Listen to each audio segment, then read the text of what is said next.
ನಮಸ್ಕಾರ ರೀ ಎಲ್ಲ ಪ್ರೀತಿ ಮಂದಿಗೆ. ಮೊದಲೇದಾಗಿ ಕನ್ನಡಿಗ ವಿನಾಯಕ್ ಬ್ಲಾಗ್ ಚಾನಲ್ಗೆ ಹಾರ್ದಿಕ ಸ್ವಾಗತ ರೀ. ಇವತ್ತು ನಾ ಎಲ್ಲಿದ್ದೀನಪ್ಪ ಅಂತಂದ್ರೆ ನಮ್ಮ ವಿಜಯಪುರದಲ್ಲಿರುವಂತಹ ದಿವಟಗೇರಿ ಗಲ್ಲಿಯಲ್ಲಿದ್ದೀನಿ ರೀ.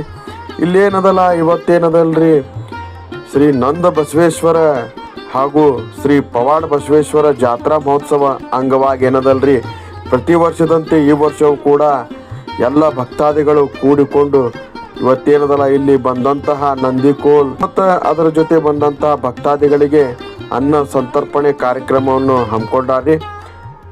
ಬರ್ರಿ ಹಂಗ್ಯಾಗ್ತದೆ ಏನೇನಾಗ್ತದೆ ಎಲ್ಲ ತೋರಿಸ್ತೀನಂತ. ಅದಕ್ಕೆ ಮೊದಲು ಕನ್ನಡಿಗ ವಿನಾಯಕ್ ಬ್ಲಾಗ್ ಚಾನಲ್ಗೆ ಯಾರ್ಯಾರು ಸಬ್ಸ್ಕ್ರೈಬ್ ಮಾಡಿಲ್ಲ ದಯವಿಟ್ಟು ಸಬ್ಸ್ಕ್ರೈಬ್ ಮಾಡಿರಿ, ಲೈಕ್ ಮಾಡಿರಿ, ಶೇರ್ ಮಾಡಿರಿ, ಕಾಮೆಂಟ್ ಮಾಡಿರಿ. ನಿಮ್ಮ ಆಶೀರ್ವಾದ ಭಾಳ ಮುಖ್ಯದರಿ ನನಗೆ. ಇನ್ಯಾಕ್ತಳ ನೋಡೋಣಂತ ನಡೀರಿ.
ಮಲ್ಲಿಕಾರ್ಜುನ ದೇವಸ್ಥಾನ ಸೇವಾ ಸಮಿತಿ ಡ್ಯೂಟಿಗಿರಿ ಗಲ್ಲಿ ವಿಜಾಪುರ ಇದರ ವತಿಯಿಂದ ಇವತ್ತು ನಾವು ಅನ್ನ ಸಂತರ್ಪಣೆಯನ್ನು ಹಮ್ಮಿಕೊಂಡಿದ್ದೇವೆ.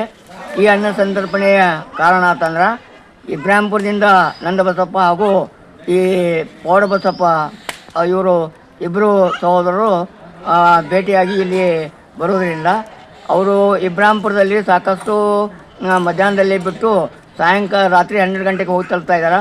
ಅದಕ್ಕೆ ಮಧ್ಯದಲ್ಲಿ ಏನಾದರೂ ಒಂದು ಅನ್ನ ಸಂತರ್ಪಣೆ ಮಾಡಬೇಕು ಅನ್ನುವಂಥ ದೃಷ್ಟಿನ ಇಟ್ಕೊಂಡು ನಾವು ಶೇಖರ ಸ್ವಾಮಿಗಳು ಆಮ್ಯಾಗ ಎಲ್ಲ ಹಿರಿಯರು ಪ್ರಕಾಶ್ ಮತ್ತು ಇವರೆಲ್ಲ ಕೂಡಿ ನಾವು ಇದನ್ನು ಮಾಡಬೇಕಂತ ವಿಚಾರ ಮಾಡಿದ್ದೀವಿ. ಅಂದರೆ ಮೊದಲ ಪ್ರಾರಂಭದಲ್ಲಿ ಉಪ್ಪಿಟ್ಟು ಒಗ್ಗರಣೆಗಳನ್ನು ಮಾಡ್ತಾಯಿದ್ದೇವೆ. ನಾನು ಇಬ್ರಾಹಿಂಪುರದಲ್ಲಿ ನನ್ನ ಬಾಲ್ಯ ಜೀವನ ಕಳೆದಿದ್ದರಿಂದ ಅವರು ನನಗೆ ಸಾಕಷ್ಟು ಸಂಬಂಧ ಇರೋದ್ರಿಂದ ಅವರಿಗೆ ಏನಾದರೂ ಅನ್ನ ಸಂದರ್ಭ ಮಾಡಬೇಕು ಅನ್ನುವಂಥ ದೃಷ್ಟಿ ಇಟ್ಕೊಂಡು ಓಣಿಯೆಲ್ಲ ಹಿರಿಯರನ್ನ ಮತ್ತು ತರುಣರನ್ನ ಕೇಳಿದಾಗ ಅವರು ಅದಕ್ಕೆ ಒಪ್ಪಿದ್ದಾರೆ. ಮೊದಲು ನಾವು ಇದೆ ವಿಶೇಷವಾಗಿ ಉಪ್ಪಿಟ್ಟು ಒಗ್ಗರಣೆಗಳನ್ನು ಮಾಡ್ತಾಯಿದ್ದೀವಿ. ನಂತರ ಬಿಳಿ ಅನ್ನ ಮತ್ತು ಸಾರು ಮಾಡ್ತಾಯಿದ್ದೀವಿ. ಇವತ್ತು ದಾಲ್ಚಾ ಇತ್ಯಾದಿಗಳನ್ನು ಮಾಡ್ತಾಯಿದ್ದೇವೆ. ಇದು ಕಳೆದ 20-25 ವರ್ಷಗಳಿಂದ ನಾವು ಮಾಡ್ತಾ ಬಂದಿದ್ದೇವೆ. ಇದು ಮುಖ್ಯವಾಗಿ ಸಾರ್ವಜನಿಕವಾಗಿ ಅಂತ ಸೇವೆಯನ್ನು ಮಾಡುವಂಥದ್ದು. ಇವತ್ತು ನಾವೆಲ್ಲ ಏನು ಹಿರಿಯರಿದ್ದಂಥವರು ನಮ್ಮ ತರುಣ ಮಂಡಳಿ ಪ್ರಕಾಶ್ ಅವರ ಅಧ್ಯಕ್ಷತೆ ಅವರ ನೇತೃತ್ವದಲ್ಲಿಗೆ ನಾವು ಅವ್ರಿಗೆ ಬಿಟ್ಬಿಟ್ಟೇವೆ. ಅವರ ಮುಂದಾಳತ್ವದಲ್ಲಿ ನಮ್ಮ ಸಂಪ್ರದಾಯವನ್ನು ಅವರು ಮುಂದುವರ್ಸ್ಕೊಂಡು ಹೋಗ್ತಾ ಇದ್ದಾರೆ. ಈಗ ಸುಮಾರು 7 ಗಂಟೆಗೆ ಈ ಅನ್ನ ಸಂತರ್ಪಣೆ ಪ್ರಾರಂಭ ಆಗ್ತದೆ. ಸುಮಾರು 1.25 ಕ್ವಿಂಟಲ್ ಈ ಅಕ್ಕಿಯನ್ನು ಹಾಕಿ ನಾವು ಅನ್ನ ಸಂತರ್ಪಣೆಯನ್ನು ಮಾಡ್ತಾಯಿದ್ದೇವೆ. ಇದು ಸಾರ್ವಜನಿಕ ಯಾರು ಬೇಕಾದರೂ ಅವರು ಊಟ ಮಾಡ್ಬೋದು ಅಂಥೇಳಿ ಇದು ಒಂದು ಧಾರ್ಮಿಕ ಕ್ರಿಯೆ ಅಂತ ತಿಳ್ಕೊಂಡು ನಾವು ಮಾಡ್ತಾಯಿದ್ದೇವೆ. ಆರ್ ಕೆ ಪತ್ತಾರ್ ಅಂತ ನನ್ನ ಹೆಸರು, ರಿಟೈರ್ಡ್ ಪ್ರಿನ್ಸಿಪಾಲ್. ತುಂಬ ಧನ್ಯವಾದಗಳು. Thank you.